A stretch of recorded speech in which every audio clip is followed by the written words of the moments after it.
Black Women's Initiative. So you heard directly from many affected persons yesterday, women of colour who are providers of reproductive care, Indigenous women who run abortion funds for their communities, and women who have led the reproductive justice movement in the US for most of their adult lives. My goal this morning is just to eliminate any lingering doubts about whether the accounts you heard about intersectional discrimination in access to reproductive health care are within your mandate as the CERD committee. The short answer is they are. While many issues concerning reproductive health care in the US affect all persons of reproductive age, they disproportionately impact women of colour. So the first issue around US abortion restrictions. These are a form of racial discrimination that should be recognised by the committee under Article 2. They violate the right to health of women of colour in the US for Article 5(4).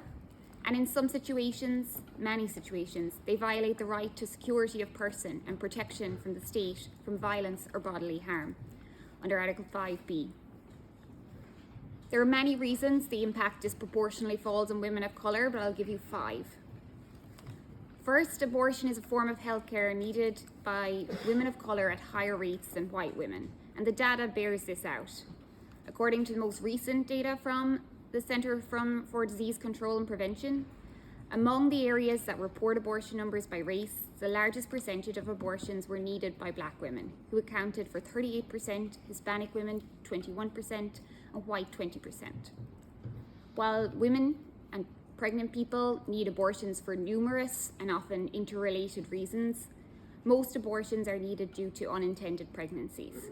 And women of colour experience unintended pregnancies at a higher rate than white women, in part due significantly to the economic, social and geographic barriers that limit access to healthcare, particularly contraception, for women of colour.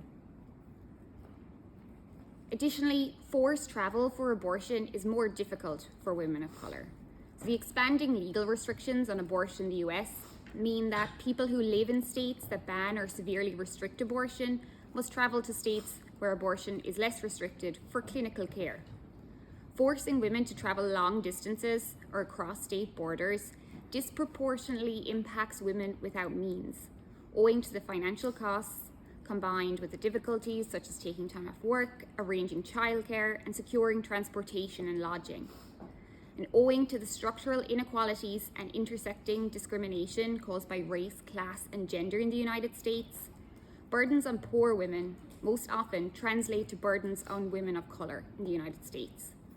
Women of colour are more likely to fall below the poverty line, have lower socioeconomic status than white women, and therefore acutely feel these costs of interstate travel. And for pregnant people with irregular migrant or asylum status, a population that is largely non-white, forced interstate travel for abortion is fraught with the additional challenge of policing and immigration control.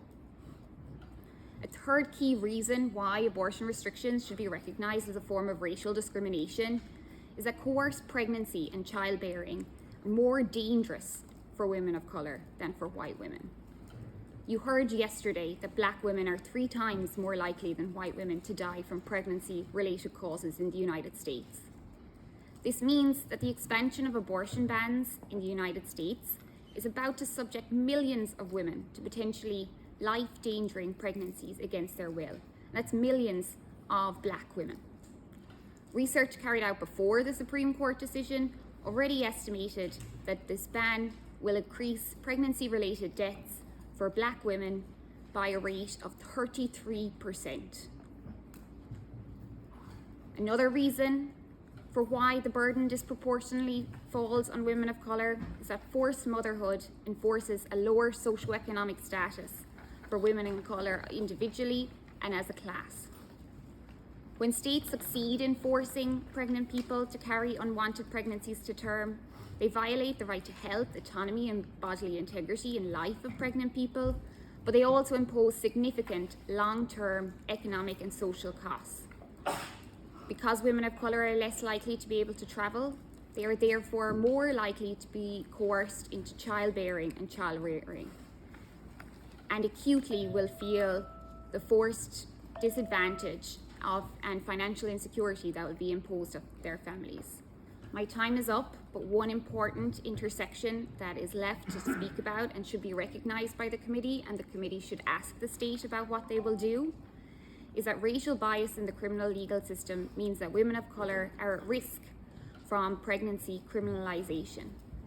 We urge the committee to ask the state what they will do to protect providers of colour and women of colour from the vast array of criminal laws that can be used to penalise pregnant people for engaging in behaviour that produces or creates a risk of producing a negative birth outcome in addition to abortion.